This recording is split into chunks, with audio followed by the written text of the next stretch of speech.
All right, so what's up, everybody? Thanks for clicking this video. Thanks for tuning into my channel. My name is Simon Hill, Black American from Louisiana, coming to you live from Budapest, Hungary. The time where I'm at right now is exactly 4 p.m. and the date is October 29th, 2024. And I'm going on live, and my guy Andre Beja just jumped into the live stream chat. He said, "Hey, Simon." Shout out to Andre Beja. Hey to you. And shout out to everybody else who's going to join this live stream. So this live stream is a part of the Book React series. This is the 6th book that we'll be reading this year. The goal is to reach 10. And if you don't know who I am, like I said, I'm a Black American from Louisiana, 34 years old, and I am a first semester sociology student while out here in Budapest, Hungary. I already have a degree in music industry studies from Loyola University that I earned in 2013, but I'm going back to school to try to earn another degree and hopefully change fields and become a professional sociologist. The goal is to go all the way to the PhD, which might take a few years, maybe a decade or so. But hey, I'm in it for the long run. And I just want to give inspiration to everybody else out there that, it's never too late to try to turn your life around, to try to do new things in your life, to learn new things, and to continue to be in the pursuit of knowledge. So, for the 6th book in our Book 3 series, we are reading actually a textbook. And this is a book that is not required reading, but it was a book that was suggested by my intro to sociological research teacher. Shout out to Julia Koltai. She is dope. She's one of my favorite teachers there. And she's actually a really, really good teacher, but she teaches a very boring subject. And the reason I want to read this book is because I hate math, and I don't want to be a sociologist to do, surveys with Tom, Dick, and Harry in the street. But this is an important part of the field, right? And instead of running away from it, I'd rather run to it and face it head on instead of, just trying to barely skate by in this class or just get a C, a gentleman's C. I'd rather, actually try to learn and grapple with the topic. And hey, why not? We haven't read anything that was a part of my course material this year on the Book React series. So why not do it now? All right. Andre Beja jumped into the chat. He said, "Simon, I got to go. I just wanted to check on you. So bye." Shout out to Andre Beja. And listen, this live stream is actually not for everybody. This will not be for everybody. This live stream, is mostly for me. I don't care if anybody watches this at all because this is, kind of a sober, dour topic. It's not exciting, it's not sexy, right? But it's a part of studying, right? And so this is my study time that I'm going to share with the people while I also learn myself. And hopefully you can interact with me, engage, and maybe you'll find this topic interesting as well. Now, this book was written by Earl Babbie, and I have his Wikipedia page pulled up here because before we read anything from anybody, we always want to get a biography on the person who wrote whatever we are reading. So Earl Babbie was born in Detroit on January 8th, 1938. He's still alive, apparently. He's 86 years old. He went to Harvard and the University of Berkeley, California, and he is a professor emeritus. So let's read this description. It's a very short wiki page before we delve into it. So Earl Robert Babbie is an American sociologist who holds the position of Campbell Professor Emeritus in Behavioral Sciences at Chapman University. He is best known for his book, The Practice of Social Research, first published in 1975, currently in its 15th edition with numerous non-English editions. The one we're reading today is the 14th edition, and I think it's still probably pretty up to date. But anyway, let's read a bit about his education. So Earl Babbie was born in Detroit, Michigan, and grew up in Vermont and New Hampshire. In 1956, at the age of 18, he moved to Harvard Yard to attend Harvard College on a Naval Reserve Officer Training Corps scholarship, where he graduated in 1960 with a BA in Social Relations. From 1960 to 1963, Babbie served tours in the United States Marine Corps as a dispersing officer in Okinawa, Taiwan, Japan, and the Philippines. Babbie then went on to complete graduate studies at the University of California, Berkeley, where he received an MA in 1966. That same year, he was honorably discharged from the USMC Reserve as first lieutenant. He stayed at University of California, Berkeley to complete a PhD in 1969. Teaching career. Earl Babbie moved to Hawaii, where he taught sociology at the University of Hawaii. Isn't that the dream? Oh, that's the dream. He taught there from 1968 to 1979, at which point he resigned to pursue a full time research and writing career for the next 8 years. In 1987, Babbie joined the faculty at Chapman University in Orange, California, where he remained until retirement from teaching in January 2006. Oh, this man lived the life, teaching in exotic places, Hawaii, Orange, California, right next to the beach. Beautiful life. What a wonderful way to live your days. Continuing here. So his work as an author, Babbie is best known for his many textbooks he has written, which have been widely adopted in colleges throughout the United States and elsewhere. He is also an author of research articles and monographs. Throughout his career, he has been active in the American Sociological Association and served on the ASA's executive committee. He is also a past president of the Pacific Sociological Association and California Sociological Association. In 2016, Babbie launched an online project, Solutions Without Problems, coining the term soluprobs. The intention of the project is to draw attention to the many times that solutions have been instituted to solve non-existent problems. Examples include voter ID laws, banning same-sex marriage, the U.S. invasion of Iraq in 2003, outlawing marijuana, the Salem witch trials, and many more.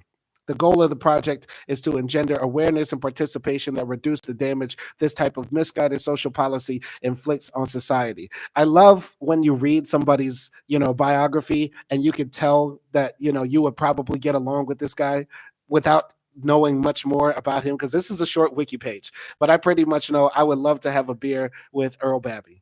Anyway, awards and recognition. In 1988, Babbie was announced as a distinguished visiting professor at California State University and honorary member, Honors Program Student Association in 1994. In August 2000, Babbie received the Lester F. Ward Award given by the Society for Applied Sociology for distinguished contributions to applied sociology. In 2010, Chapman University began establishing the Earl Babbie Research Center with the official dedication on March 21st, 2012. The center's mission is global in purview, and its concerns include human rights, social justice, peace solutions to social conflicts, and peaceful solutions to social conflicts, and environmental sustainability. According to the center's website homepage, the Research Center is dedicated to empowering students and faculty to conduct studies that address critical solution, behavioral, economic, and environmental problems. And here are his many books that he has published. So Earl Babbie, great American sociologist from what it seems in his biography, pretty stand-up individual, served his country, taught in Hawaii, lived out his days in Orange, California, probably got a nice tan. I don't know why they always have this pale picture of him everywhere. You can't find that many pictures of Earl Babbie, but shout out to him. Shout out to him. And let's go. So we're going to be reading The Practice of Social Research, 14th edition, Earl Babbie. We're going to try to finish chapter 1 today. So here's a note from the author, words from Earl Babbie himself. Writing is my joy, sociology my passion. I delight in putting words together in a way that makes people learn or laugh or both. Sociology shows up as a set of words also. It represents our last best hope for planet training our race and finding ways for us to live together. I feel a special excitement at being present when sociology at last comes into focus as an idea whose time has come. I grew up in small town Vermont and New Hampshire. When I announced I wanted to be an auto body mechanic like my dad, my teacher told me I should go to college instead. When Malcolm X announced he wanted to be a lawyer, his teacher told him a colored boy should be something more like a carpenter. The difference in our experiences say something powerful about the idea of level playing field. The inequalities among ethnic groups run deep. I love Earl Babbie now. I mean, you never hear a white man quote Malcolm X. This is why I love reading, because you always find out something just interesting from people, like people's cultural knowledge. I would not imagine this man right here to be quoting the life story of Malcolm X, one of my personal heroes. Anyway, continuing here. Pardon, by the way, I'm a bit sick, so I might be, blowing my nose occasionally throughout this. Anyway, Continue here. I ventured into the outer world by way of Harvard, the USMC, UC Berkeley, and 12 years teaching at the University of Hawaii. I resigned from teaching in 1980 and wrote full time for 7 years until the call of the classroom became too loud to ignore. For me, teaching is like playing jazz. Even if you perform the same number over and over, it never comes out the same twice, and you don't know exactly what it'll sound like until you hear it. Teaching is like writing with your voice. In 2006, I retired from teaching once more and can now devote myself more fully to writing. I've been writing textbooks for over half my life, and it keeps becoming more exciting rather than less. I can't wait to see what happens next. Shout out to Earl Babbie, a man that seems to be dedicated to the written word, to sociology, to our field.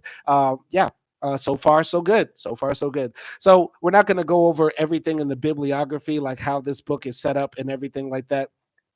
But we will be looking at chapter 1, right? And that's all I can say. I'm just going to skip past this because I don't have much time.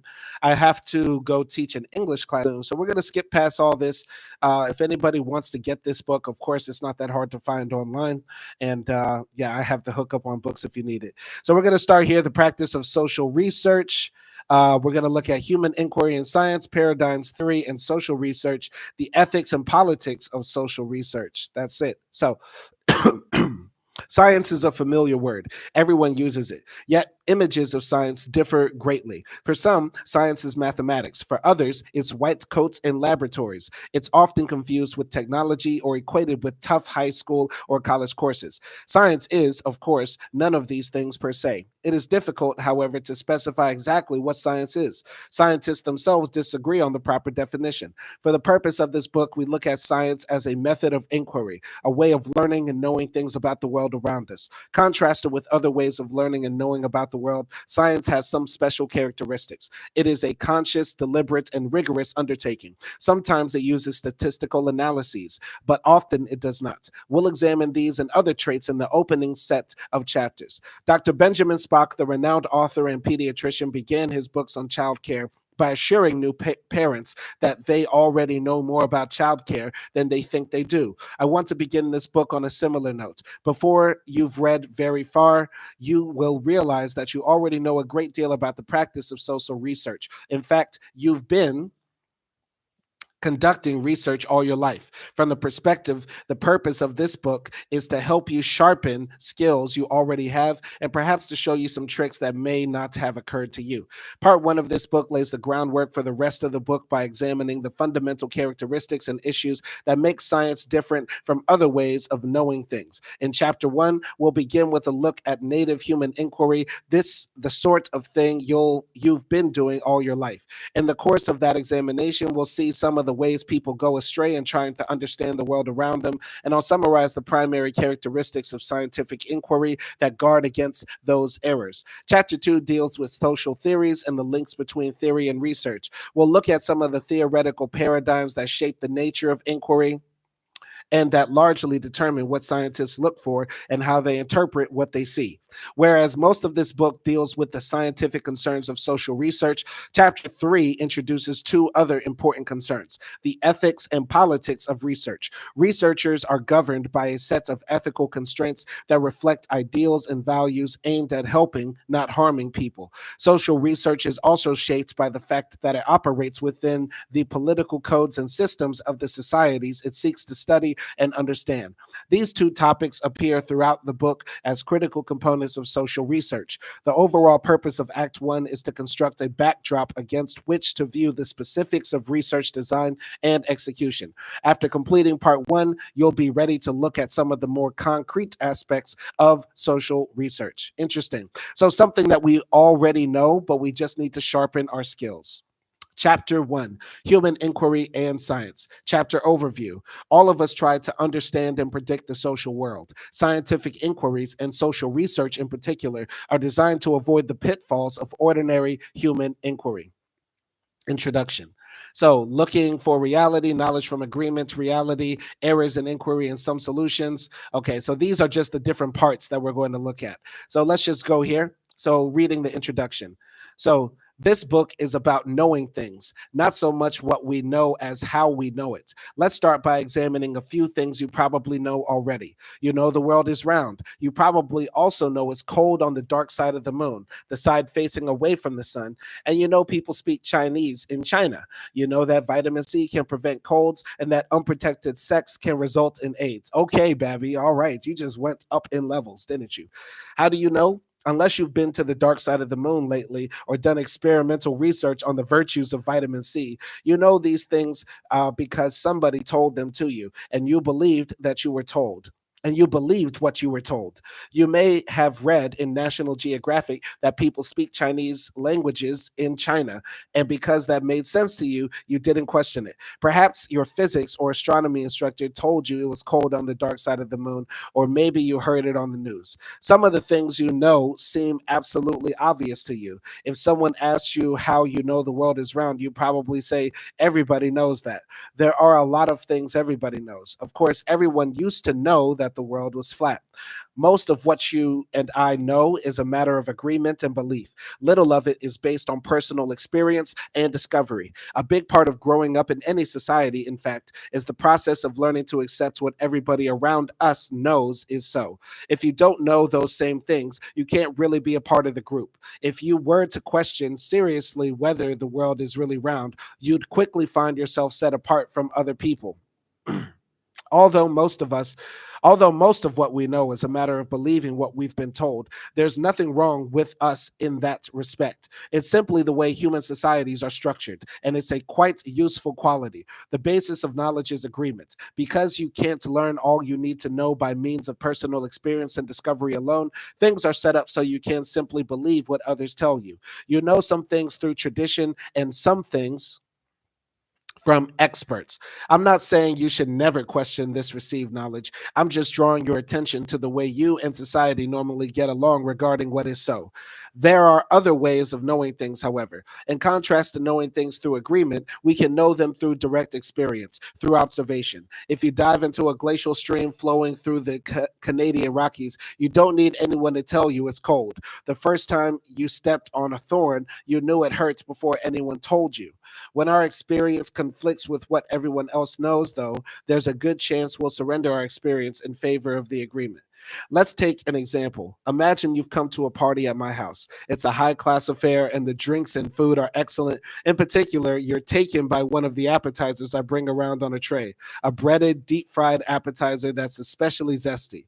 You have a couple. They're so delicious. You have more. Soon you're subtly moving around the room to be wherever I am when I arrive with a tray of these nibblies. Okay. Finally, you can't contain yourself anymore. What are they, you ask? How can I get the recipe? And I let you in on the secret. You've been eating breaded, deep fried worms. Okay. All right, that's gross. All right, I don't want to hang out with this guy anymore. Your response is dramatic. Your stomach rebels, and you throw up all over the living room rug. Arg, what a terrible thing to serve guests. The point of the story is that both of your feelings about the appetizer were quite real. Your initial liking of them, based on your own direct experience, was certainly real, but so was your feeling of disgust when you found out that you'd been eating worms. It should be evident, however, that this feeling of disgust was strictly a product of the agreements you have with those around you that worms aren't fit to eat. That's an agreement you entered into the first time your parents found you sitting in a pile of dirt with a half wriggling worm dangling from your lips. When they pried your mouth open and reached down your throat in search of the other half of the worm, you learned that worms are not acceptable food in our society. Okay, what are they doing in Vermont? What are they doing in New Hampshire? Earl, how did you grow up? This is not my experience. Not my experience.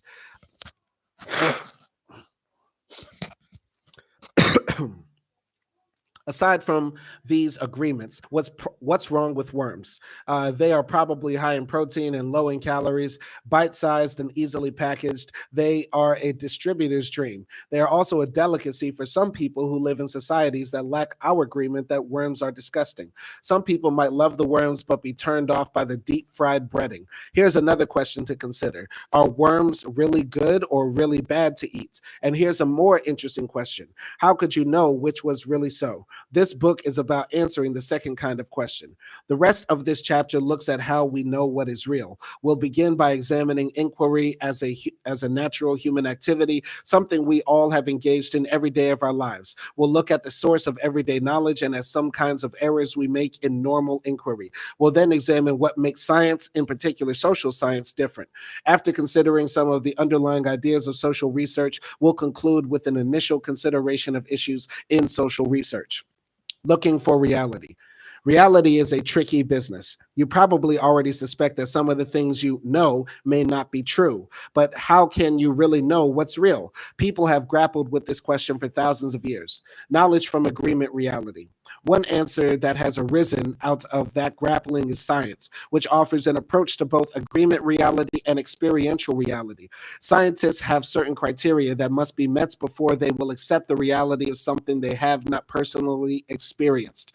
In general, a scientific assertion must have both logical and empirical support. It must make sense and it must not contradict actual observation.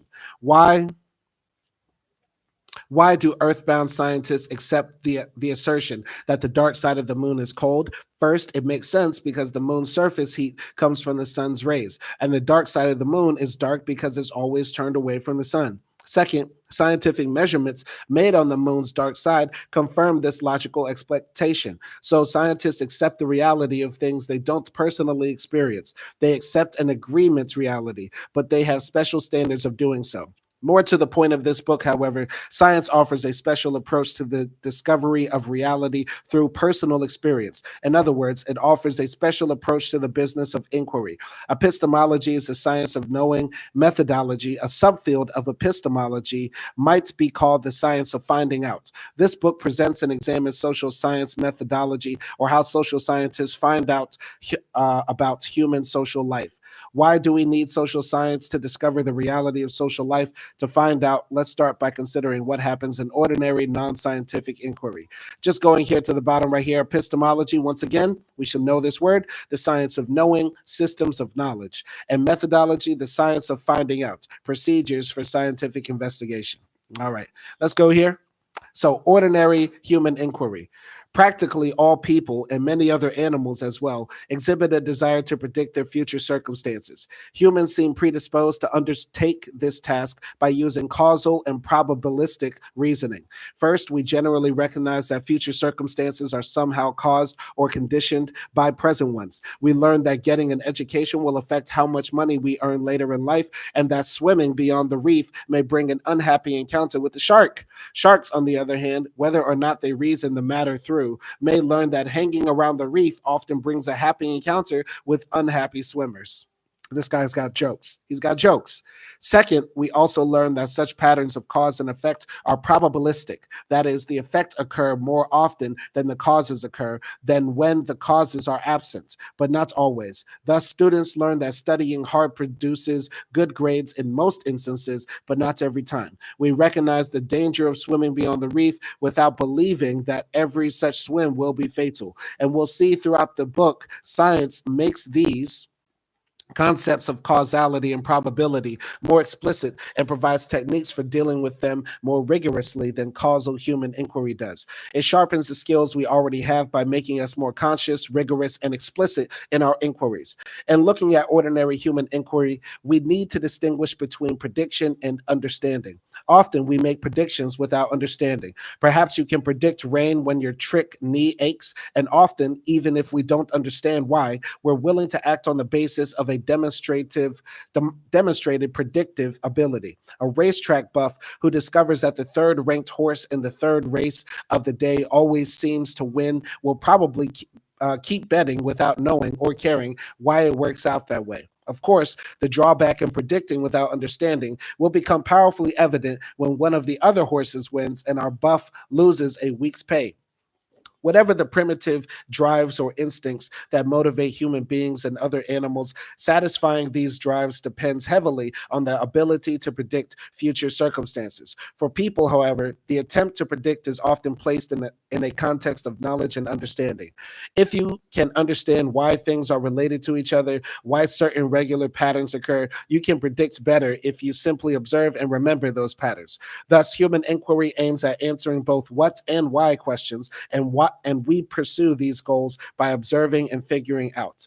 As I suggested earlier in this chapter, our attempts to learn about the world are only partly linked to direct personal inquiry or experience. Another, much larger part comes from the agreed on knowledge that others give us. Those things everyone knows. This agreement reality both assists and hinders our attempts to find out for ourselves. To see how, consider two important sources of our second-hand knowledge: tradition and authority.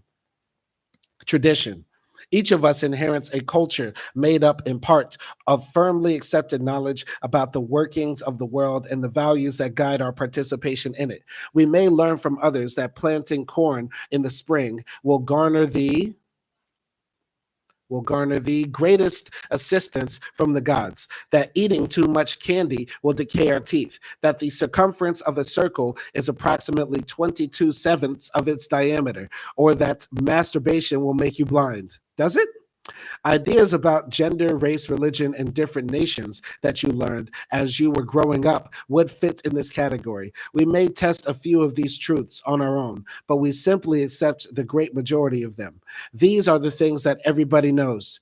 Tradition, in this sense of the term, offers some clear advantages to human inquiry. By accepting what everybody knows, we avoid the overwhelming task of starting from scratch in our search for regularities and understanding. Knowledge is cumulative, and an inherited body of information and understanding is a jumping off point for the development of more knowledge. We often speak of standing on the shoulders of giants, that is, on those of previous generations.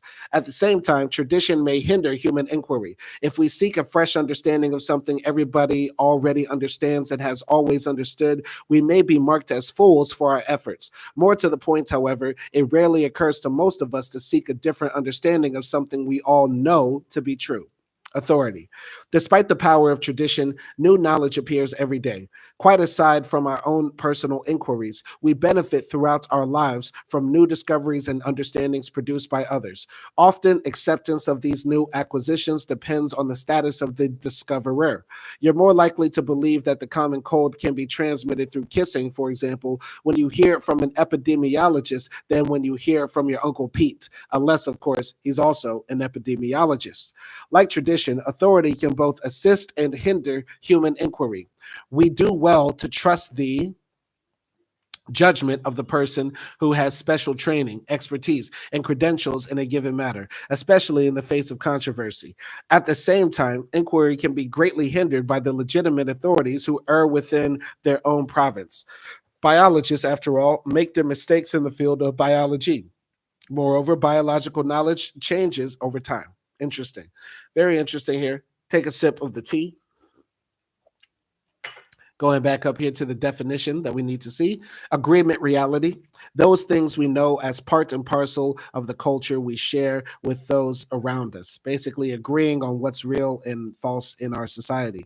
Okay, so need to blow my nose real quick. Pardon. Continuing here.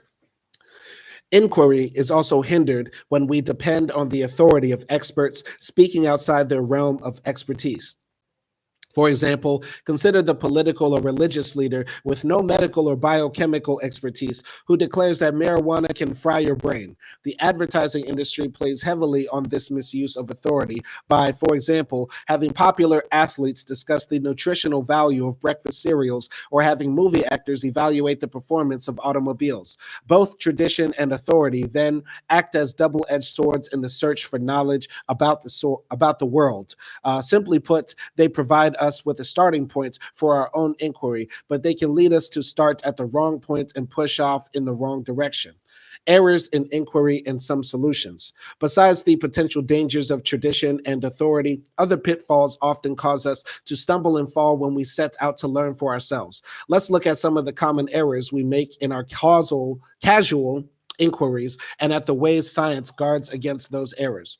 Inaccurate observations. Quite frequently, we make mistakes in our observations. For example, what was your methodology instructor wearing on the first day of class? If you have to guess, it's because most of our daily observations are casual and semi-conscious. That's why we often disagree about what really happened. In contrast to casual human inquiry, scientific observation is a conscious activity. Just making observation more deliberate helps reduce error. If you had to guess what your instructor was wearing on the first day of class, you'd probably make a mistake. If you'd gone to the first class with a conscious plan to observe and record what your instructor was wearing, however, you'd be far more likely to be accurate. You might also need a hobby. Yes, get a hobby. Get a life. Get a life. All right. By the way, Kamal jumped in here. He said 100. Shout out to Kamal as well. This live stream is not for everybody, guys. This is boring study time. Boring study time with Simon. So continuing here. In many cases, both simple and complex measurement devices help guard against inaccurate observation. Moreover, they add a degree of precision well beyond the capacity of the unassisted human senses. Suppose, for example, that you'd taken color photographs of your instructor that day. See earlier comments about needing a hobby. Yes, yes, indeed. Get a hobby. Stop stalking your teachers. Going here to this definition that we need to know. Replication, repeating a research study to test and either confirm or question the findings of an earlier study. All right, going back up here. Overgeneralization. When we look for patterns among these specific things we observe around us, we often assume that a few similar events provide evidence of a general pattern. That is, we overgeneralize on the basis of limited observation. Think back to our now broke racetrack buff. Probably the tendency to overgeneralize peaks when the pressure to arrive at a general understanding is high. Probably the tendency to overgeneralize peaks when the pressure to arrive at a general understanding is high. Yet it also occurs without such pressure. Whenever overgeneralization does occur, it can misdirect or impede inquiry. Imagine you are a reporter covering an animal rights demonstration. You have orders to turn in your story in just 2 hours, and you need to know why people are demonstrating. Rushing to the scene, you start interviewing them, asking for their reasons. The first 3 demonstrators you interview give you essentially the same reason, so you simply assume that the other 3,000 are also there for that reason. Unfortunately, when your story appears, your editor gets scores of letters from protesters who were there for an entirely different reason. Realize, of course, that we must generalize to some extent to survive. It's probably not a good idea to keep asking whether this rattlesnake is poisonous. Assume they all are. At the same time, we have a tendency to overgeneralize. Scientists often guard against overgeneralization by committing themselves in advance to a sufficiently large and representative sample of observations. Another safeguard is provided by the replication of inquiry. Basically, replication means repeating a study and checking to see whether the same results are produced each time. Then, as a further test, the study may be repeated again under slightly varied conditions. Selective observation. One danger of overgeneralization is that it can lead to selective observation. Once we have concluded that a particular pattern exists and have developed a general understanding of why it exists, we tend to focus on future events and situations that fit the pattern, and we tend to ignore those that do not. Racial and ethnic prejudices depend heavily on selective observation for their persistence. Sometimes a research design will specify in advance the number and kind of observations to be made as a basis for reaching a conclusion. If we wanted to learn whether women were more likely than men to support freedom to choose than abortion, we might select 1,000 carefully chosen people to be interviewed on the issue. Alternately, when making direct observations of an event, such as attending the animal rights demonstration, we might make a special effort to find deviant cases, precisely those who do not fit into the general pattern. Illogical reasoning. There are other ways in which we often deal with observations that contradict our understanding of the way things are in daily life. Surely, one of the most remarkable creations of the human mind is the exception that proves the rule. that idea doesn't make any sense at all. An exception can draw attention to a rule or to a supposed rule. In its original meaning, prove meant test. But in no system of logic can it validate the rule it contradicts. Even so, we often use this pithy saying to brush away contradictions with a simple stroke of illogic. This is particularly common in relation to group stereotypes. When a person of color, a woman, or a gay violates the stereotype someone holds for that group, it somehow proves that, aside from this one exception, the stereotype remains valid for all the rest. For example, a woman business executive who is kind and feminine is taken as proof that all other female executives are mean and masculine. Okay. That's funny. That's funny. Okay. I have to blow my nose real quick. Sorry.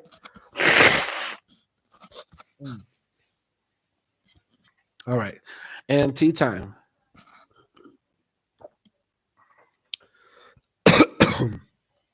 All right. What statisticians have called the gambler's fallacy is another illustration of illogic in day-to-day reasoning. Often we assume that a consistent run of either good or bad luck foreshadows its opposite. An evening of bad luck at poker may kindle the belief that a winning hand is just around the corner. Many a poker player has stayed in a game much too long because of that mistaken belief. A more reasonable conclusion is that they are not very good at poker. Although all of us sometimes fall into embarrassingly illogical reasoning, scientists try to avoid this pitfall by using systems of logic consciously and explicitly. We'll examine the logic of science more deeply in Chapter 2. For now, simply note that logical reasoning is a conscious activity for scientists and that other scientists are always around to keep them honest. Science then attempts to protect us from the common pitfalls of ordinary inquiry. Accurately observing and understanding reality is not an obvious or trivial matter, as we'll see throughout this chapter and this book. Before moving on, I should caution you that scientific understandings of things are also constantly changing. Any review of the history of science will provide numerous examples of old knowledge being supplanted by new knowledge. It's easy to feel superior to the scientists of 100 or 1,000 years ago, but I fear there is a tendency to think those changes are all behind us. Now we know the way things are. In the Half-Life of Facts, published in 2012, Samuel Arbesman addresses the question of how long today's scientific facts survive reconceptualization, retesting, and new discoveries. For example, half of what medical science understood about hepatitis and cirrhosis of the liver was replaced in 45 years. The fact that scientific knowledge is constantly changing actually points to a strength of scientific scholarship. Whereas cultural beliefs and superstitions may survive unchallenged for centuries, scientists are committed to achieving an ever better understanding of the world. My purpose in this book is to prepare you to join that undertaking. I hope I'm prepared, Mr. Babbie. Hope I'm prepared. Let's go. So, the foundations of social science. Science is sometimes characterized as logico-empirical. This ungainly term carries an important message. As we noted earlier, the two pillars of science are logic and observation. That is, a scientific understanding of the world must both make sense and correspond to what we observe. Both elements are essential to science and relate to the three major aspects of the enterprise of social science: theory, data collection, and data analysis. To oversimplify just a bit, scientific theory deals with the logical aspect of science, providing systematic explanations, whereas data collection deals with the observational aspect. Data analysis looks for patterns in observations and, where appropriate, compares what is logically expected with what is actually observed. Although this book is primarily about data collection and data analysis, that is, how to conduct social research, the remainder of Part 1 is devoted to the theoretical context of research. Parts 2 and 3 then focus on data collection, and Part 4 offers an introduction to the analysis of data. Underlying the concepts presented in the rest of the book are some fundamental ideas and processes that distinguish social science, theory, data collection, and analysis. From other ways of looking at social phenomenon, let's consider these concepts. Theory, not philosophy or belief. Today, social theory has to do with what is, not with what should be. For many centuries, however, social theory did not distinguish between these two orientations. Social philosophers liberally mixed their observations of what happened around them, their speculations about why, and their ideas about how things ought to be. Although modern social researchers may do the same from time to time, as scientists, they focus on how things actually are and why. Reading here, going to theory, a systematic explanation for the observations that relate to a particular aspect of life, juvenile delinquency, for example, or perhaps social stratification or political revolution. Going here to this. All right. This means that scientific theory, and more broadly, science itself, cannot settle debates about values. Science cannot determine whether capitalism is better or worse than socialism. What it can do is determine how these systems perform, but only in terms of some set of agreed on criteria. For example, we could determine scientifically whether capitalism or socialism most supports human dignity and freedom only if we first agreed on some measurable definitions of dignity and freedom. Other conclusions would then be limited to the meaning specified in our definitions. They would have no general meaning beyond that.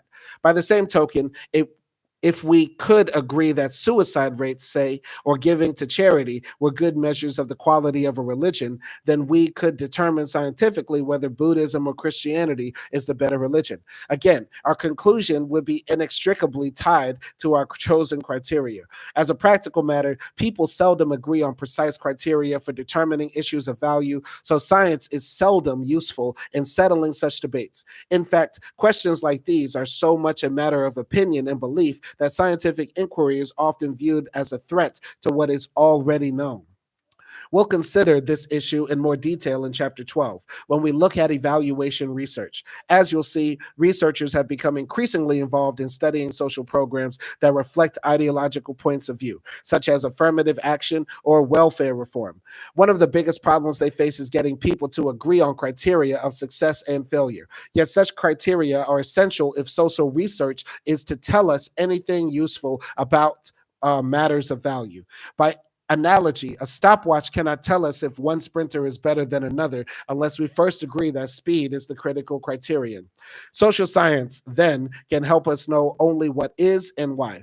We can use it to determine what ought to be, but only when people agree on the criteria for deciding what outcomes are better than others, an agreement that seldom occurs. As I indicated earlier, even knowing what is and why is no simple task. Let's turn now to some of the fundamental ideas that underlie social science's efforts to describe and understand social reality. So, social regularities. In large part, social research aims to find patterns of regularity in social life. Certainly, at first glance, the subject matter of the physical sciences seems to be more governed by regularities than does that of the social sciences. A heavy object falls to earth every time we drop it, but a person may vote for a particular candidate in one election and against that same candidate in the next. Similarly, ice always melts when heated enough, but habitually honest people sometimes steal. Despite such examples, however, social affairs do exhibit a high degree of regularity that research can reveal and theory can explain. To begin with, the tremendous number of formal norms in society creates a considerable degree of regularity. For example, traffic laws in the United States induce the vast majority of people to drive on the right side of the street rather than the left. Registration requirements for voters lead to some predictable patterns in which classes of people vote in national elections. Labor laws create a high degree of uniformity in the minimum age of paid workers as well as the minimum amount they are paid. Such formal prescriptions regulate or regularize social behavior. Aside from formal prescriptions, we can observe other social norms that create more regularities. Among registered voters, Republicans are more likely than Democrats to vote for Republican candidates. Interesting. Republicans are more likely than Democrats to vote for Republican candidates. Oh, that should be obvious. University professors tend to earn more money than unskilled laborers do. Men tend to earn more than women. We'll take an in-depth look at this pattern later in the book. The list of regularities could go on and on. Three objections are sometimes raised in regard to such social regularities. First, some of the regularities may seem trivial. For example, Republicans vote for Republicans. Everyone knows that. Second, contradictory cases may be cited, indicating that the regularity isn't totally regular. Some laborers make more money than some professors do. Third, it may be argued that the people involved in the regularity could upset the whole thing if they wanted to. Let's deal with each of these objections in turn. The charge of triviality. Okay.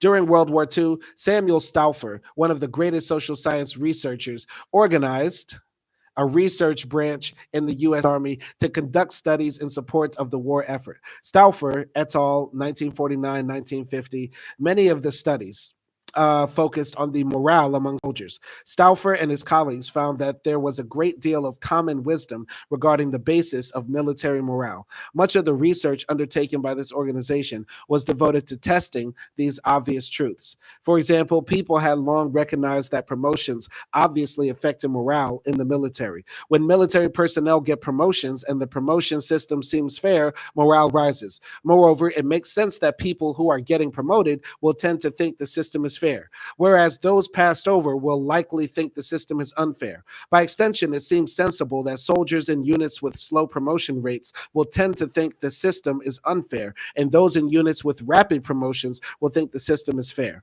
But was this the way these soldiers really felt?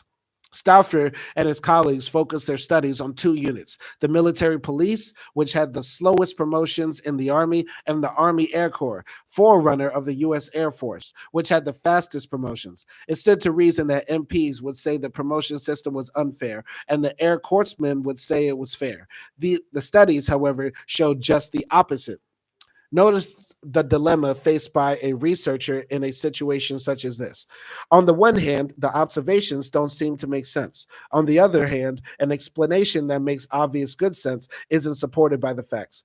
A lesser scientist would have set the problem aside for further study. Stauffer, however, sought an explanation for his observations, and eventually he found it. Robert Merton, Alice Kitt, born 1950, and other sociologists at Columbia University had begun thinking and writing about something they called reference group theory. This theory says that people judge their lots in life less by objective conditions than by comparing themselves with others around them, their reference group. For example, if you lived among poor people, a salary of $50,000 a year will make you feel like a millionaire. But if you lived among people who earn $500,000 a year, that same $50,000 salary would make you feel impoverished. Okay.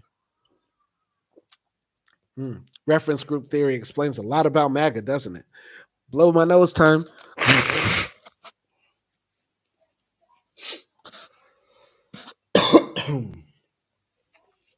So far, so good. Mr. Babbie is a talented writer. At least in the introduction. I mean, this is the easiest part, right? We're on the lowest end of the slope towards understanding social research.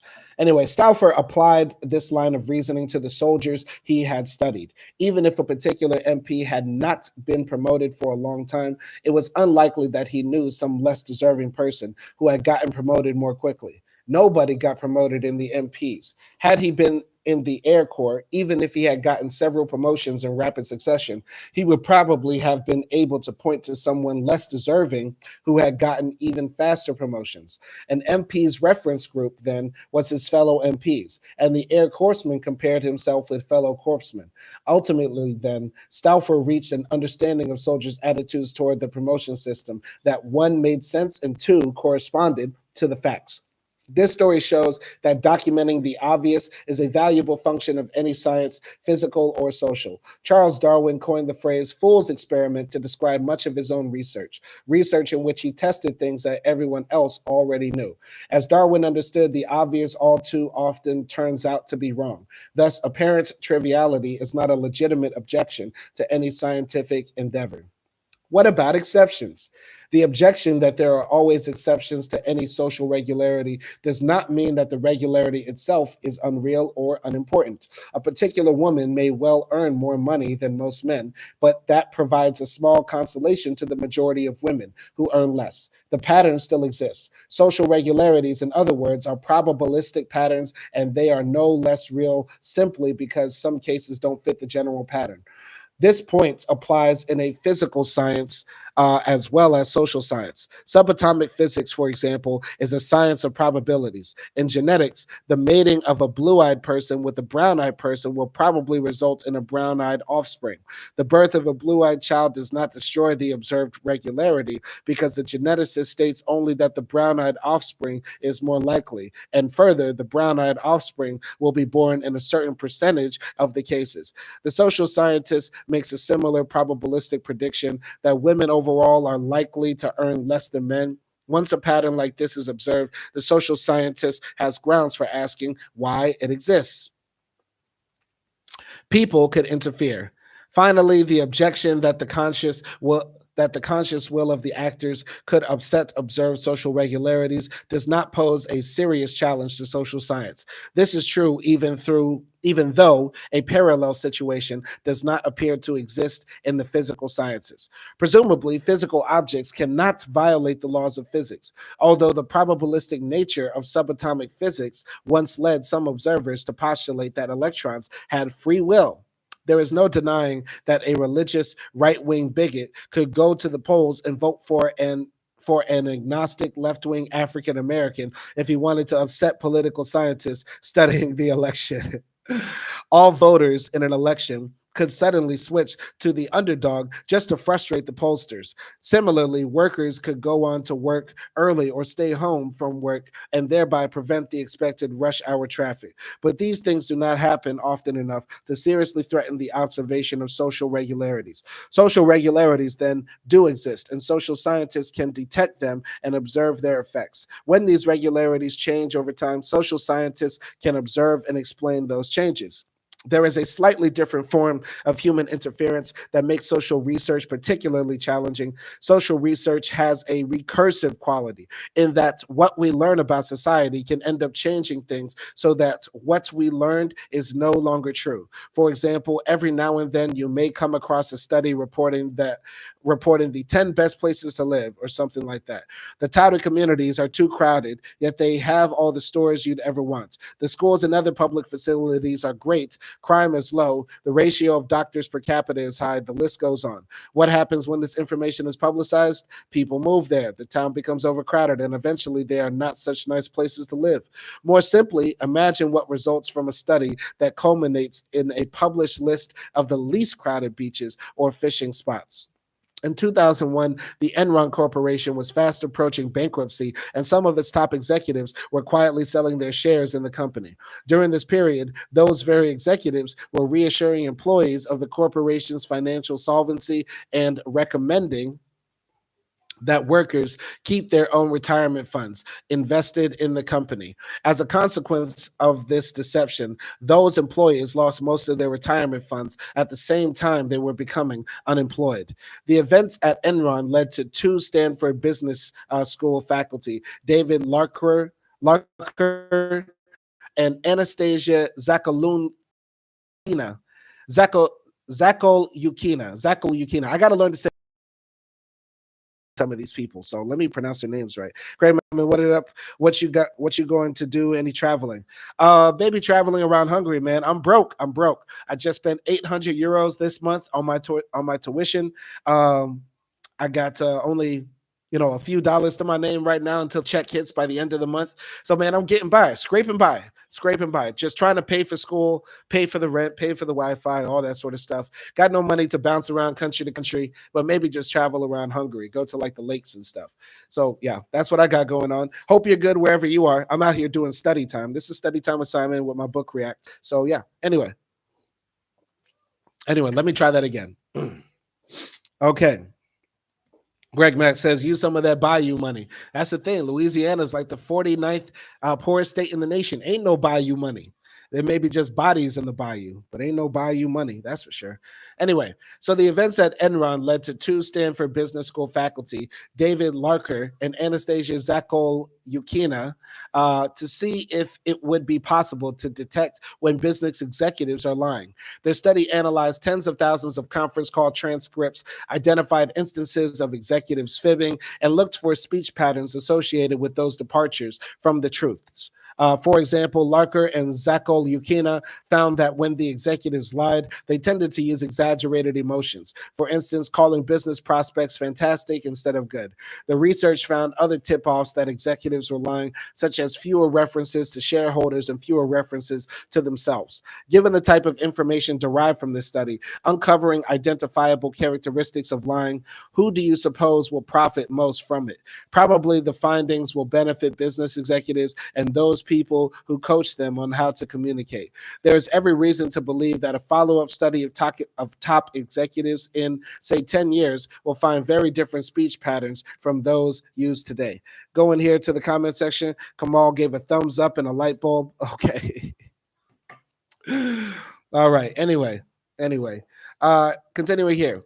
Aggregates, not individuals.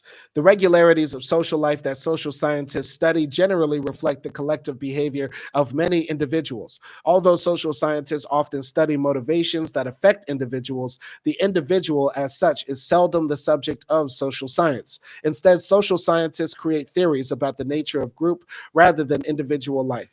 The term aggregate includes groups, organizations, collectives, and so forth. Whereas psychologists focus on what happens inside individuals, social scientists study what goes on between them, examining everything from couples to small groups and organizations, and on up to whole societies and even interactions between societies. Sometimes the collecting Sometimes the collective regularities are amazing. Consider the birth rate. For example, people have babies for a wide variety of personal reasons. Some do it because their own parents want grandchildren. Some feel it's a way of completing their womanhood or manhood. Others want to hold their marriages together, enjoy the experience of raising children, perpetuate the family name, or achieve a kind of immortality. Still, others have babies by accident. If you have fathered or given birth to a baby, you could probably tell a much more detailed idiosyncratic story. What did you have the baby? Why did you have the baby when you did, rather than a year earlier or later? Maybe you lost your job and had to delay a year before you could afford to have the baby. Maybe you only felt the urge to become a parent after someone close to you had a baby.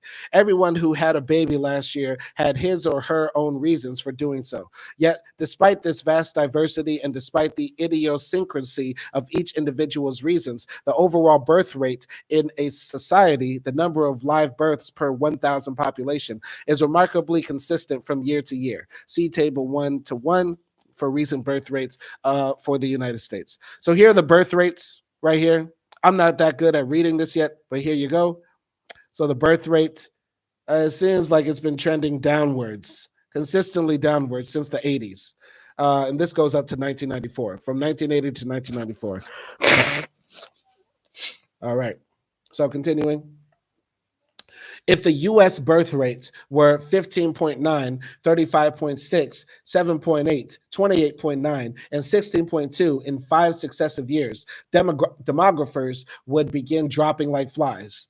As you can see, however, social life is far more orderly than that. Moreover, the regularity occurs without society-wide regulation. No one plans how many babies will be born or determines who will have them.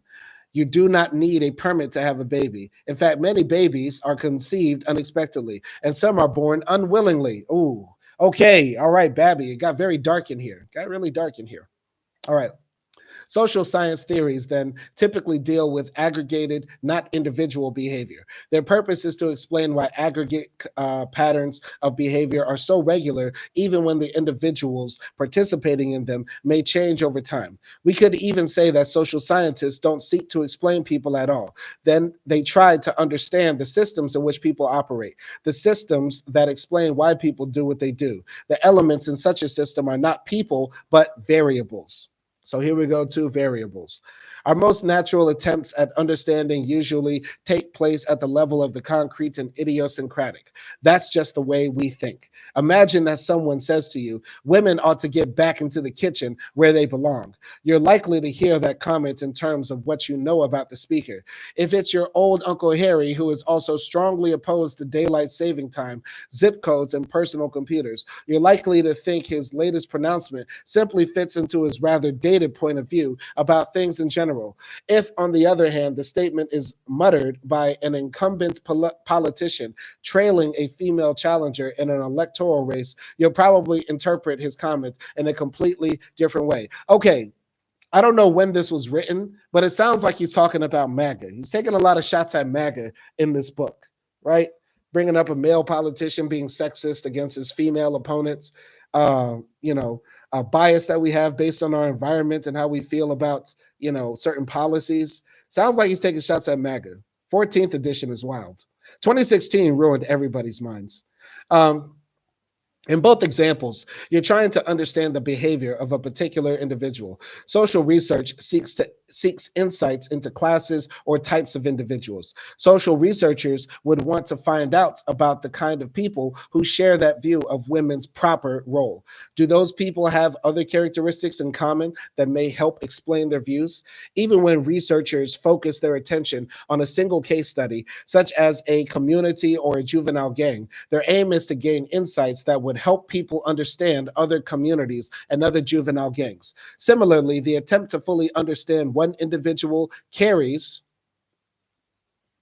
the broader purpose of understanding people or types of people in general. When this venture into understanding and explanation ends, social researchers will be able to make sense out of more than one person and understanding what makes a group of people hostile to women who are active outside the home. They gain insight into all the individuals who share that hostility. This is possible because, in an important sense, they have not been studying anti feminists as much as they have been studying anti feminism.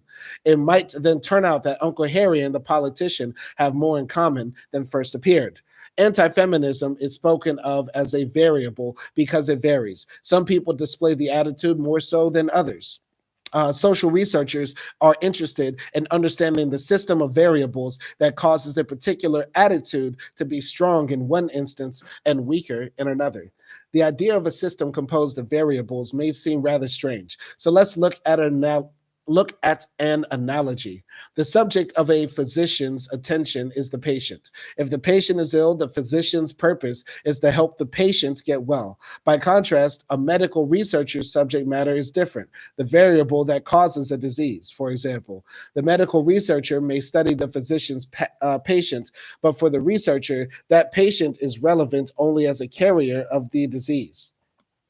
That is not to say that medical researchers don't care about real people. They certainly do. Their ultimate purpose in studying diseases is to protect people from them. But in their research, they are less interested in individual patients than they are in the patterns governing the appearance of the disease. In fact, when they can study a disease meaningfully without involving actual patients, they do so. Social research then involves the study of variables and their relationships. Social theories are written in a language of variables, and people get involved only as the carriers of those variables. Variables, in turn, have what social researchers call attributes, or categories or values. Attributes are characteristics or qualities that describe an object, in this case, a person. Examples include female, Asian, alienated, conservative, dishonest, intelligent, and farmer. Imagine meeting that person. Sorry, all those qualities in one person. That's kind of funny. Anything you might say to describe yourself or someone else involves an attribute. Interesting. So let's read through these definitions again. Variables, logical sets of attributes. The variable sex is made up of the attributes male and female. Let's repeat. The variable sex is fixed, is made up of the attributes male and female. Okay. Attributes, characteristics of people or things. Got it. All right. Very important definitions that we should know. Variables and attributes. Attributes, the logical set of attributes, and attributes themselves are characteristics of people. I like to think of it backwards. So the characteristics, like what the identities somebody might have, and the variables are the things that can differentiate amongst them.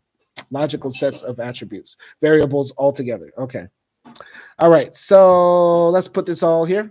So variables, on the other hand, are logical sets of attributes. The variable occupation is composed of attributes such as farmer, professor, and truck driver. Social class is a variable composed of a set of attributes such as upper class, middle class, and lower class. Sometimes it helps to think of attributes as the categories that make up a variable.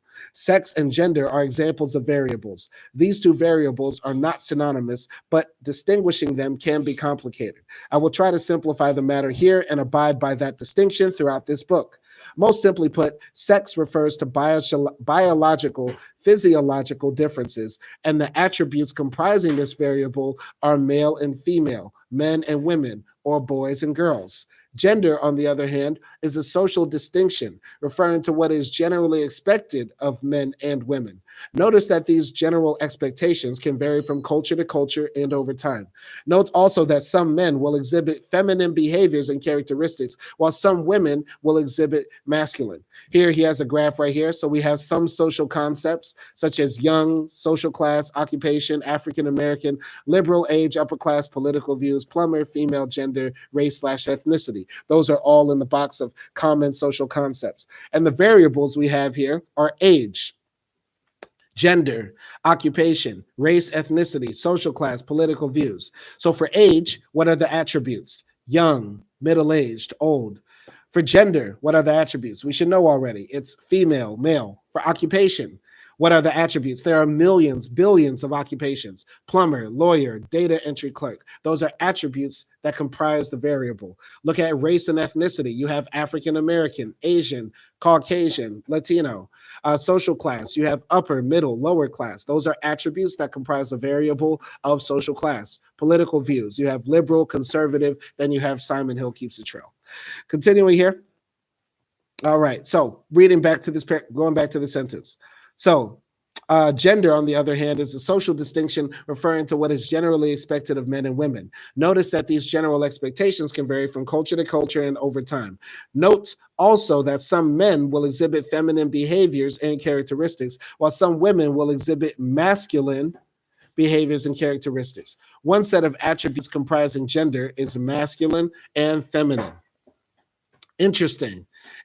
So within attributes, you can have attributes. So one set of attributes comprising the attributes of gender, or if you're going to look at gender as a variable, there are masculine and feminine as well. That's very interesting. I might ask my teacher to clarify that just to make sure. But if I'm understanding right, there can be attributes inside of attributes, or if you look at an attribute as a variable, there are other ones inside it as well.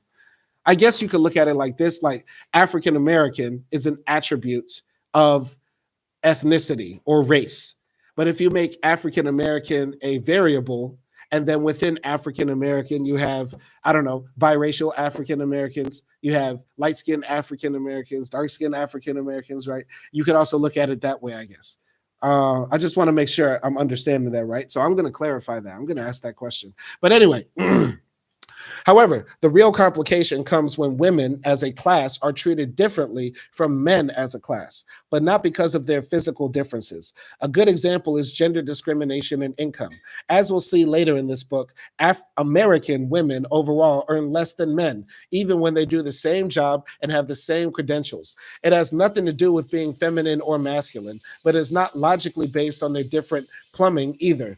The pattern of differential pay for women and men is based instead on established social patterns regarding women and men. Traditionally in America, for example, men have been the main breadwinners for their family, whereas women typically worked outside the home to provide the family with some supplemental income. Even though this work pattern has changed a good deal and women's earnings are often an essential share of the family income, the pattern of monetary compensation, that of men earning more than women, has been slower to change. Thus, we shall use the term sex whenever the distinction between men and women is relevant to biological differences. For example, there is a correlation between sex and height in that men are, on average, taller than women. That this is not a social distinction, but a physiological one. Most of the times we distinguish men and women in this book, however, will be in reference to social distinctions, such as the example of women being paid less than men or women being underrepresented in elected political offices. In those cases, we shall use the term gender. The attributes men and women will often be used for both sex and gender. The relationship between attributes and variables lies at the heart of both description and explanation in science. For example, we might describe a college class in terms of the variable sex by reporting the observed frequencies of the attributes male and female. The class is 60% men and 40% women. And unemployment rates can be thought of as a description of the variable employment status of a labor force in terms of the attributes employed and unemployed. Even the reports of family income for a city is a summary of attributes composing that variable. $3,124, $10,000 and 90, $10,980, $35,000, and so forth. Okay. Interesting. Interesting. I'm really trying to grasp variables and attributes. Very important. I'm pretty sure that's going to be on the test, and I am scared of the test, but we're running to it. We do not run away from our fears. We face it. Face it. Just study it, man. So let's try this. Let's look here. So research in real life. Here's an example of research in the real world, I guess, in this book. So the hardest hit was ... In early 1982, a deadly storm ravaged the San Francisco Bay Area, leaving an aftermath of death, injury, and property damage. As the mass media sought to highlight the most tragic results of the storm, they sometimes focused on several people who were buried alive in a mudslide in Santa Cruz. Other times, they covered the plight of the 2,900 made homeless in Marin County. Implicitly, everyone wanted to know where the worst damage was done, but the answer was not clear. Here are some data describing the results of the storm in two counties, Marin and Santa Cruz. Look over the comparisons and see if you can determine which county was hardest hit. Let me see. All right, so we have Marin and Santa Cruz, businesses destroyed. In Marin, $1.5 million was lost. In Santa Cruz, $56.5 million. Okay, people injured, 5 in Marin, 22 in Santa Cruz. People injured, 379 in Marin, 50 in Santa Cruz. People displaced, 370. Marin, 400 Santa Cruz. Homes destroyed, 28 Marin, 135 Santa Cruz.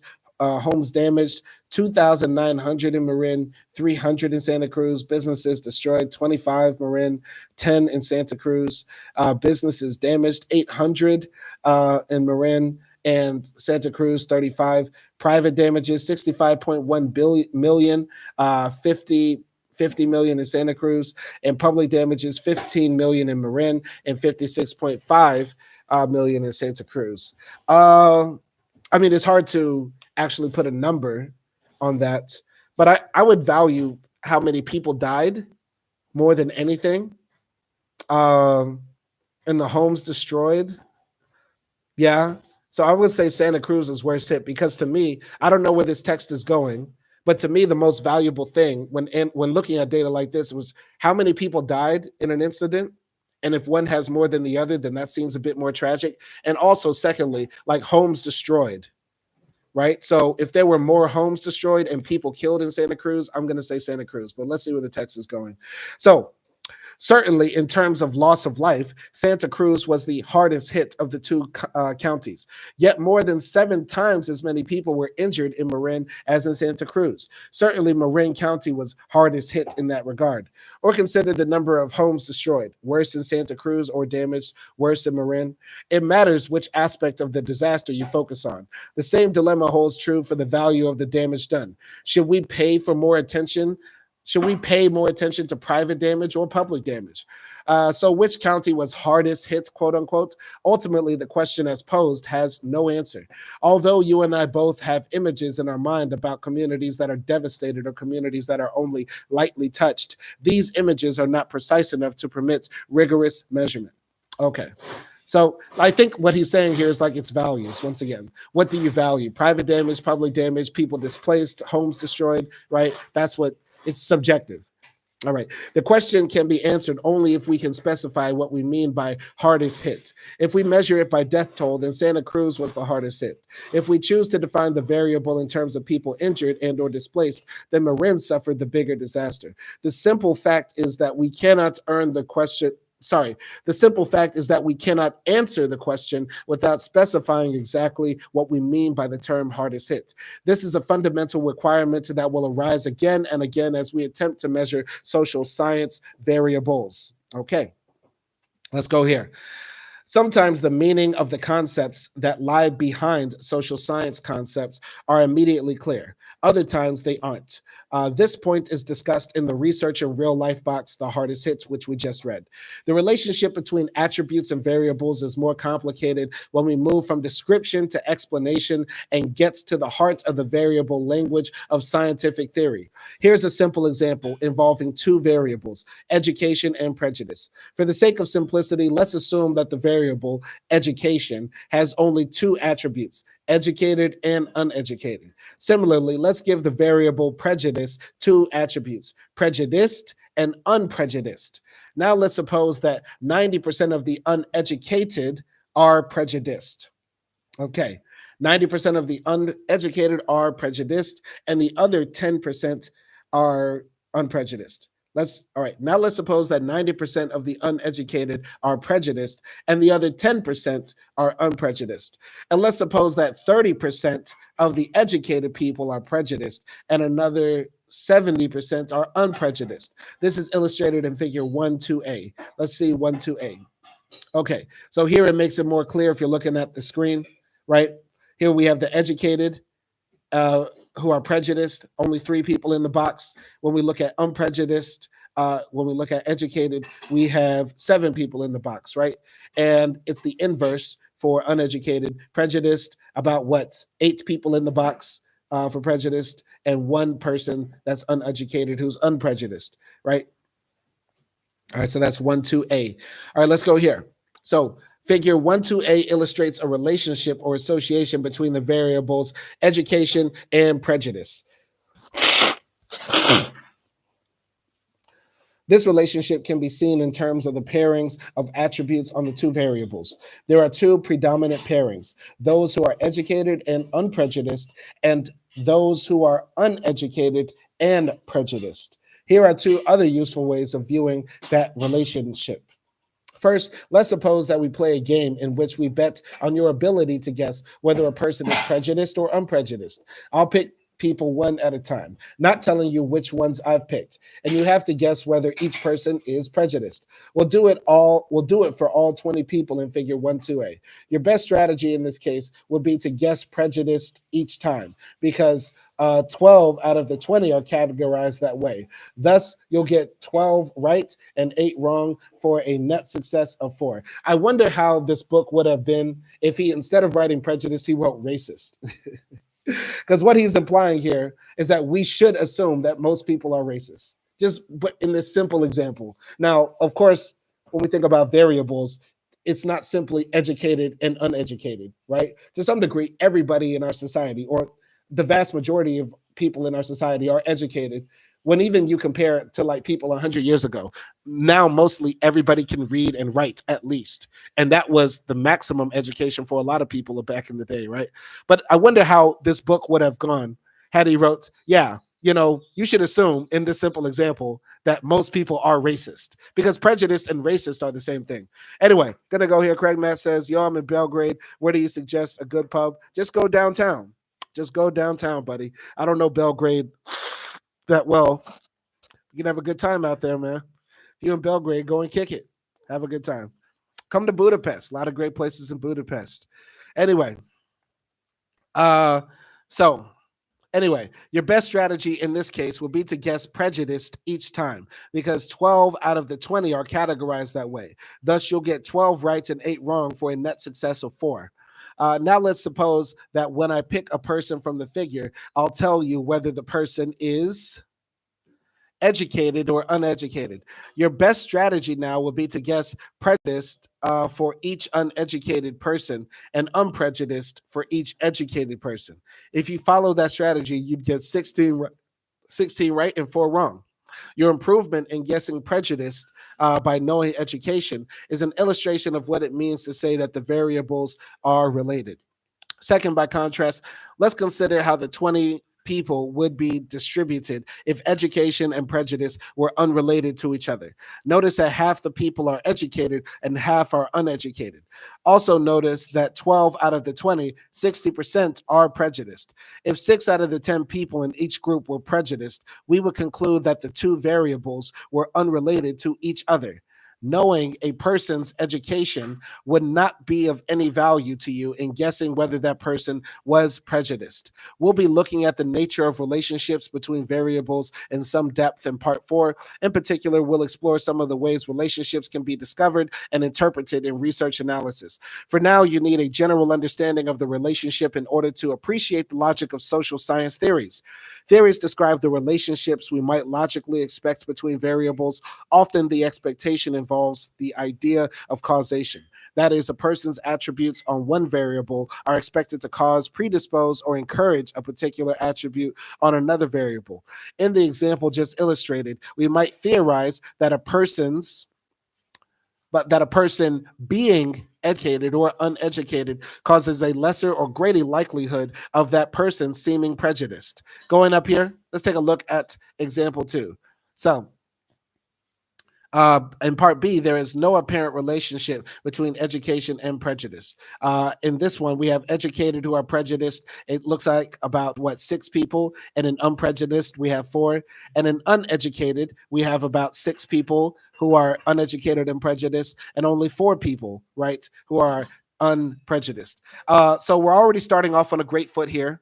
The social research book is basically laying a pretty good reason to say that, yeah, most people are racist. Most people are anti-Black. I love it. I love it. This is why I love my field. This is such a great field, isn't it? It's just so confirmation.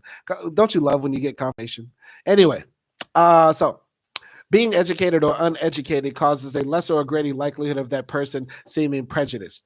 As I'll discuss in more detail later in the book, education and prejudice in this example would be regarded as an independent variable and a dependent variable, respectively. These two concepts are implicit in causal or deterministic models. In this example, we assume that the likelihood of being prejudiced is determined or caused by something. In other words, prejudice depends on something else, and so it is called the dependent variable. When the dependent variable depends on an independent variable, in this case, education.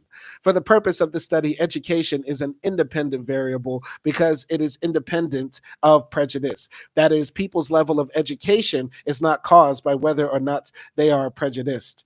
Okay, it's an ideal world, of course, but I'm pretty sure there's somebody that purposely failed an exam because their teacher was Black. I'm pretty sure. I'm sure somebody did it.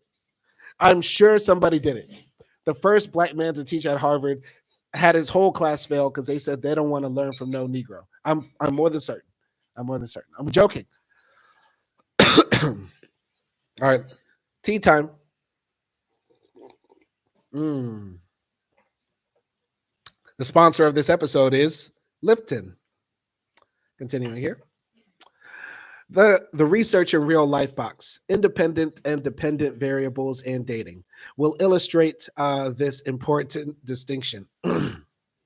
Of course, variations in levels of education can in turn be found to depend on something else. People whose parents have a lot of education, for example, are more likely to get a lot of education than are people whose parents have little education. In this relationship, the subject's education is the dependent variable, and the parent's education is the independent variable. We can say the independent variable is the cause, the dependent variable, the effect. Got it. Makes more sense now. All right. I love how this guy writes and he has to keep on giving like examples for retards like me. All right. So thank you. Thank you, Mr. Babbie, for helping write this book. Sociology for Dummies. The autistic's way of understanding sociology. Thank you, Mr. Babbie. I appreciate you. All right. Independent variable. So let's get the definition down. Definition down. Definition down. Independent variable. A variable with values that are not problematic in an analysis, but are taken as simply given. An independent variable is presumed to cause or determine a dependent variable. And the dependent variable, a variable assumed to depend on or be caused by another, called the independent variable. If you find that income is partly a function of amount of formal education income, is being treated as a dependent variable. Interesting. Okay, let's go here. So, in our discussion of figure 1-2, we looked at the distribution of the 20 people in terms of the two variables. In constructing a social science theory, we would derive an expectation regarding the relationship between the two variables based on what we know about each. We know, for example, that the education exposes people to a wide range of cultural variation and to diverse points of view. In short, it broadens their perspectives. Prejudice, on the other hand, represents a narrower perspective. Logically, then, we might expect education and prejudice to be somewhat incompatible. We might therefore arrive at an expectation that increasing education would reduce the occurrence of prejudice, an expectation that our observations would support. In an ideal world, we wish the smart people weren't racist. We wish the smart people weren't prejudiced. But unfortunately, in the real world, this is the thing. I'm trying to shut my brain off from the outside world and just be in this book. And I'm trying to understand the basic theories. But I'm like, it's like, it's like you're that kid in class, you're learning about Columbus, and your parents are like telling you like the real story about like Columbus every day and every night. And so you sit in class in like 1492, Columbus sailed the ocean blue, and the pilgrims made turkey for the Indians made pilgrims for the turkey. The Indians made turkey for the pilgrims. You get what I'm saying? Oh, you get what I'm saying, right? And you're in class like, Meanwhile, like we know like the intelligentsia in public life are hella racist. They're hella racist out here. We got Ben Shapiro's running around. We got Candace Owens running her yap and getting banned from Australia and shit. So like, I'm trying to shut my brain off. I'm trying to do this book react without much reaction, honestly. But this is my first reaction during the whole thing because it's a bit it's a bit triggering, I can say. Continuing here. Anyway, because figure 1-2 has illustrated two possibilities, that education reduces the likelihood of prejudices or that it has no effect, you might be interested in knowing what is actually the case. There are, of course, many types of prejudice. For purposes of this illustration, let's consider prejudice against gays and lesbians. Over the years, the General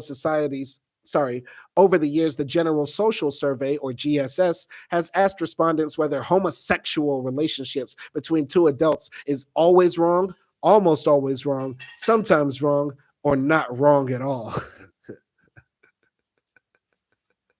In 2012, 46% of those interviewed said that homosexuality was always wrong.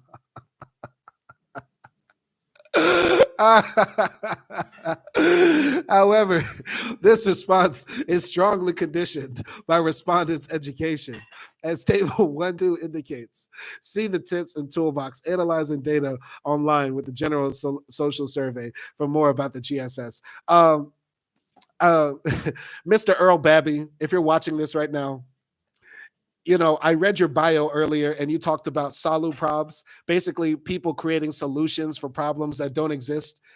I would say the Education and Anti-Gay Prejudice Survey is an example of a soluprob because it's problematic that you're asking people even to begin with, hey, is a homosexual relationship wrong, always wrong, sometimes wrong, or pretty damn wrong? Like it's like creating the problem in and of itself. Right? When the same question could be asked about heterosexual relationships, by the way, right? Because there could be heterosexual relationships that are very wrong, like the relationship between a grown-ass man and a little boy, right? That's always wrong. Continuing here. So, yeah.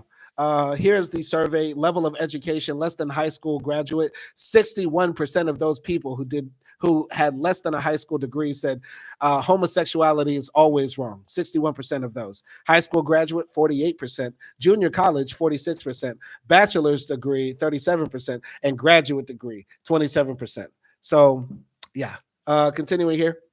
Notice that the theory has to do with the two variables, education and prejudice, not with people as such. People are the carriers of those two variables. So the relationship between the variables can only be seen when we observe people. Ultimately, however, the theory uses a language of variables. It describes the associations that we might logically expect to exist between particular attributes of different variables. The purposes of social research. Chapter 4 will examine the various purposes of social research in some detail, but a brief preview here will be useful.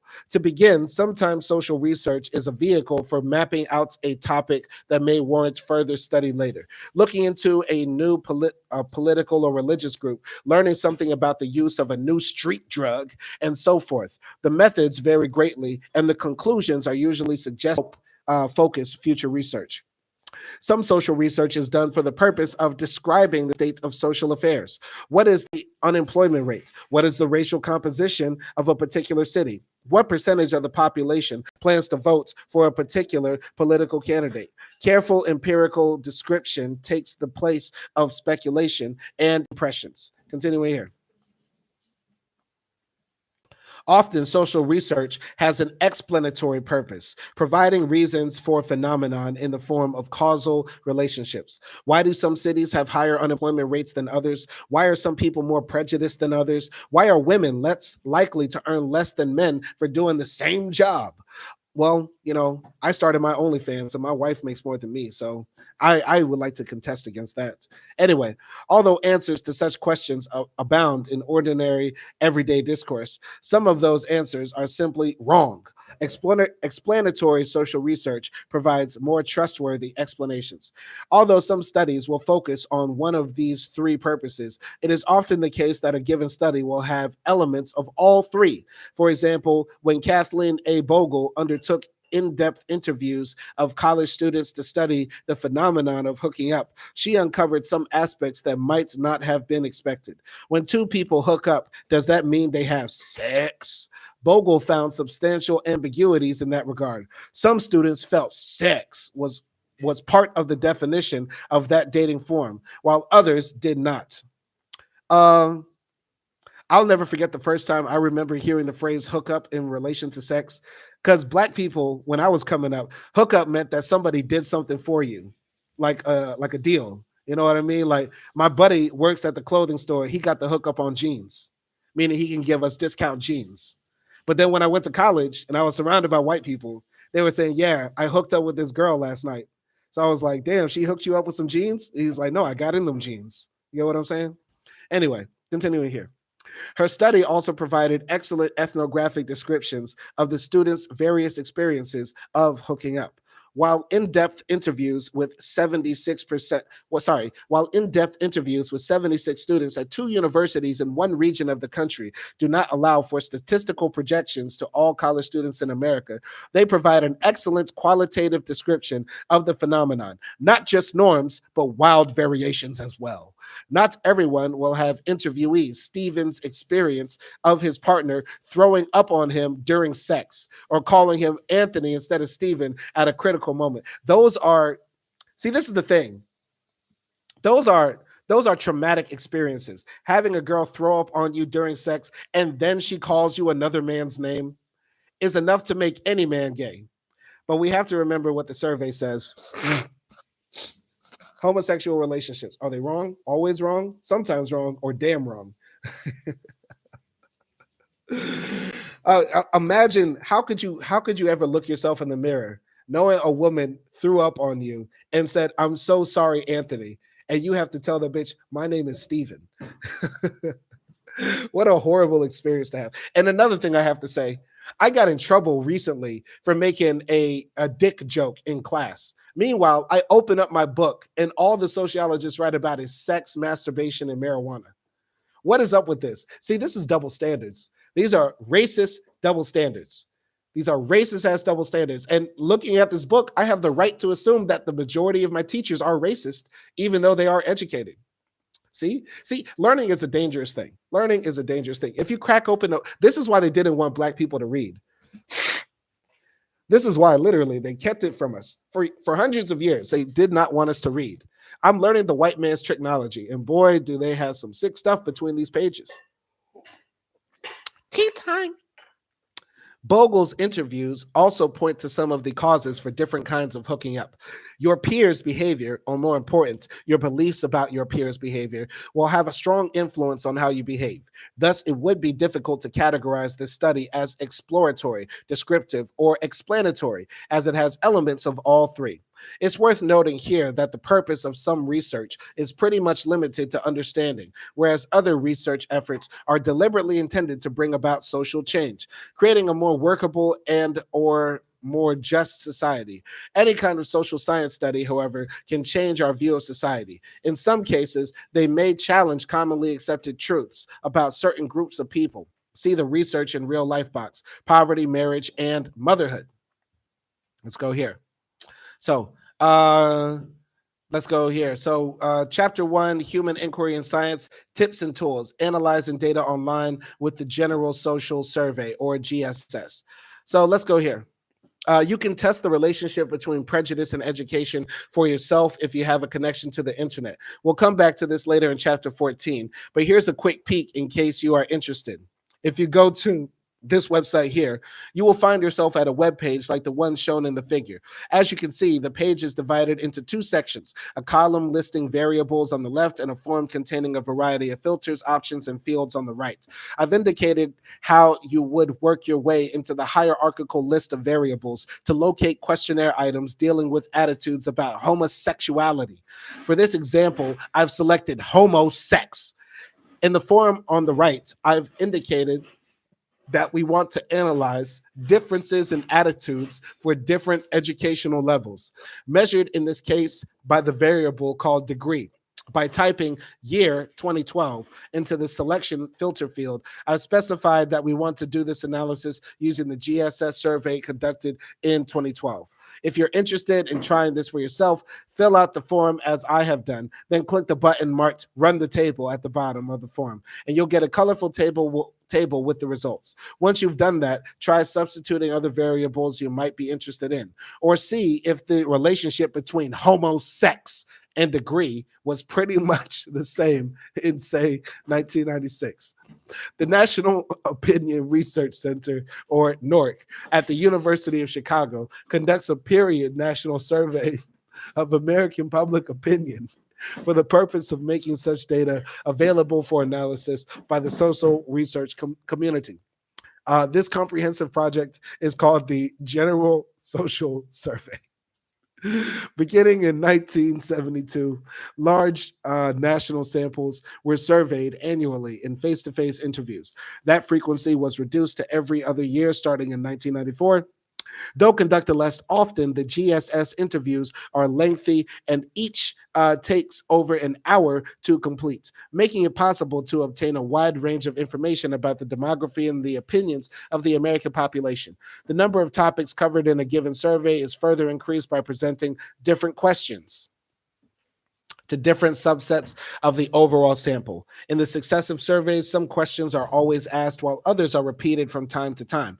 Thus, it's possible to track changes in such things as political orientations, attendance at religious services, or attitudes towards abortion. The General Social Survey is a powerful resource for social scientists since everyone from undergraduates through faculty members has access to a vast data set that would otherwise be limited to only a few. In the early years of the GSS, data were made available to the research community by mailing physical data sets, cards, or tapes to researchers. This comprehensive project is called the General Social Survey. Many data examples in this book come from this source. You can learn more about the GSS at the official website maintained by the University of Michigan. Let's see if I can click this link. Can I click that link? Can I copy? Can I copy? I can't copy the link? Oh, I guess I can't copy. All right, I might try that later. All right, we only have about 20 minutes left until I got to run and get to class. Oh, man, I was so close to finishing chapter 1. But you know what I might do after class? I might come in and finish up chapter 1 because it's not that much. It's not that much left. And I would like to do it. I would like to do it so that we could jump into chapter 2 either tomorrow. But let's see. Let's try to do this. We're going to read to the inductive and deductive theory. Okay. By the way, this is a lot of the stuff I learned in class already, but this is good brushing up on it. And I also should look at the slides as well, because I really want to do well in this class. And this book is just, like I said, it's not compulsory reading, but it is additional reading that I do find useful and I do really want to do to make sure that I really understand this topic. All right. So let's read here some dialectics of social research. There is no one way to do social research. If there were, this would be a much shorter book. In fact, much of the power and potential of social research lies in the many valid approaches it compromises. Four broad and interrelated distinctions, however, underlie the variety of research approaches. Although one can see these distinctions as competing choices, a good social researcher learns each of the orientations they represent. This is what I mean by the dialectics of social research. There is a fruitful to describe. Let's continue here. So, ideographic and nomothetic explanation. All of us go through life explaining things. We do it every day. You explain why you did poorly or well on an exam, why your favorite team is winning or losing, why you may be having trouble getting good grades or a decent job. In our everyday explanations, we engage in two distinct forms of causal reasoning, though we do not ordinarily distinguish them. Sometimes we attempt to explain a single situation in idiosyncratic detail. Thus, for example, you may have done poorly on an exam because one, an exam that day, or two, it was in your worst subject, or three, a traffic jam made you late for class. Your roommate kept you up the nights before the exam by playing loud music. Five, the police kept you until dawn demanding to know what you had done with your roommate's stereo and what you had done with your roommates for that matter. And six, a wild band of coyotes ate your textbook. Given all these circumstances, it's no wonder you did poorly. This type of causal reasoning is called an ideographic explanation. Ideo, in this context, means unique, separate, peculiar, or distinct, as in the world of idiosyncrasy. When we have completed an ideographic explanation, we feel that we fully understand the causes of what happened in this particular instance. At the same time, the scope of our explanation is limited to the single case at hand. Although parts of the ideographic explanation might apply to other situations, our intention is to explain one case fully. Now consider a different kind of explanation.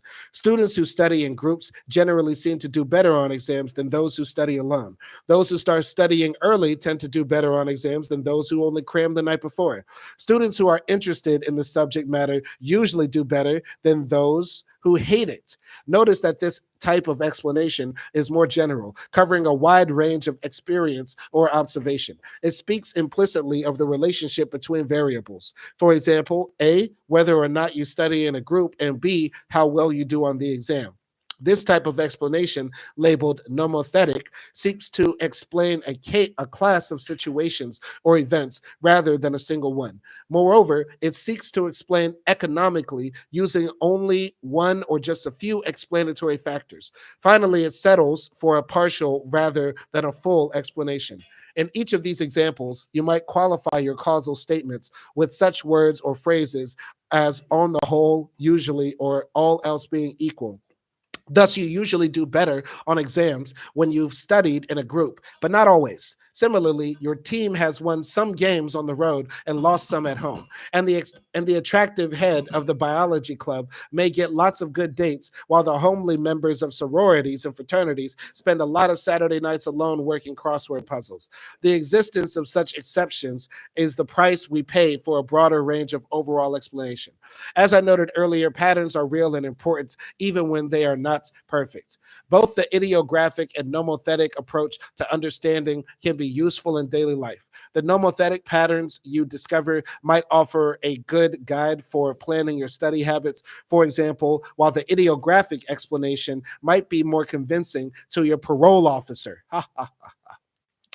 By the same token, both ideographic and nomothetic reasoning are powerful tools for social research. For example, A. Libin and J. Cohen Mansfield contrast the way that the ideographic and nomothetic approaches are used in studying the elderly. Gerontology, ugh, that's a field. That's a field of sociological study. Ugh, gerontology, ugh.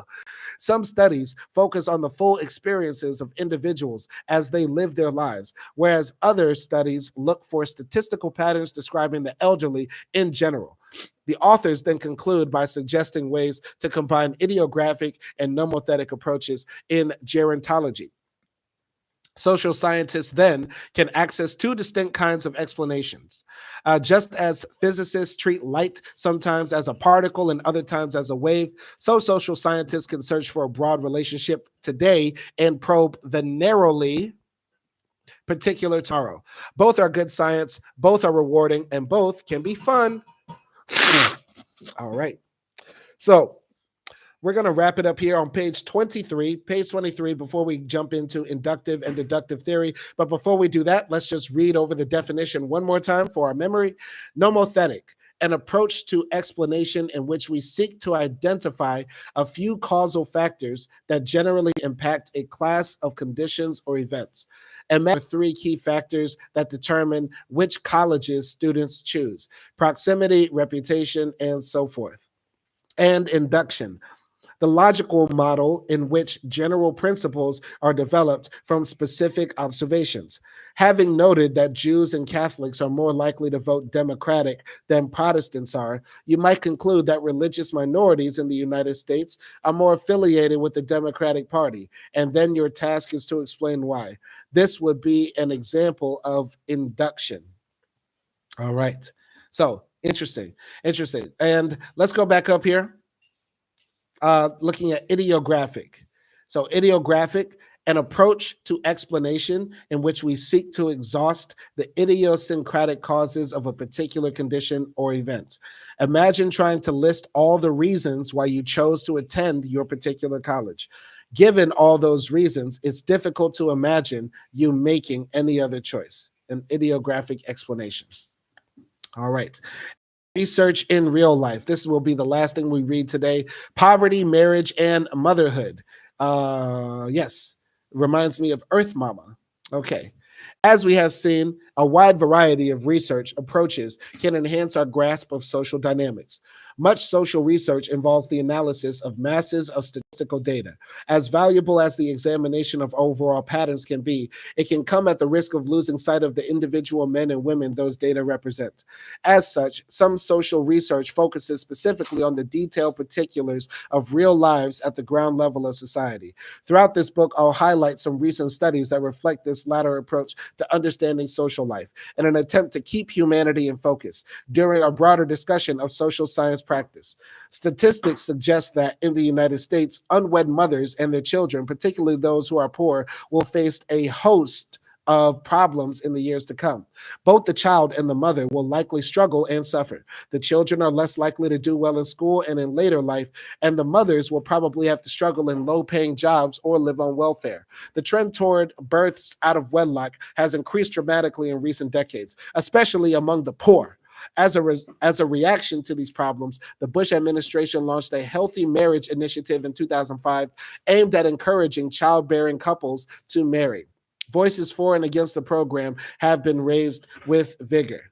In their book, Promises I Can Keep, Catherine Eden and Maria Kefalas raise a question that might have been asked prior to the creation of a solution to the perceived problem. Why do poor women bear children outside of wedlock? The two social scientists spent 5 years speaking one-on-one with young women who had children out of wedlock. Some of the things they learned dramatically contradicted various widespread images of unwed mothers. For instance, whereas many people have bemoaned the abandonment of marriage among the poor, the women interviewed tended to speak highly of the institution, indicating they hoped to be married one day. Further, many were only willing to settle down with someone trustworthy and stable. Better to remain unmarried than to enter a marriage that will end in disaster. At the same time, these young women felt strongly that their ultimate worth as women centered on their bearing children.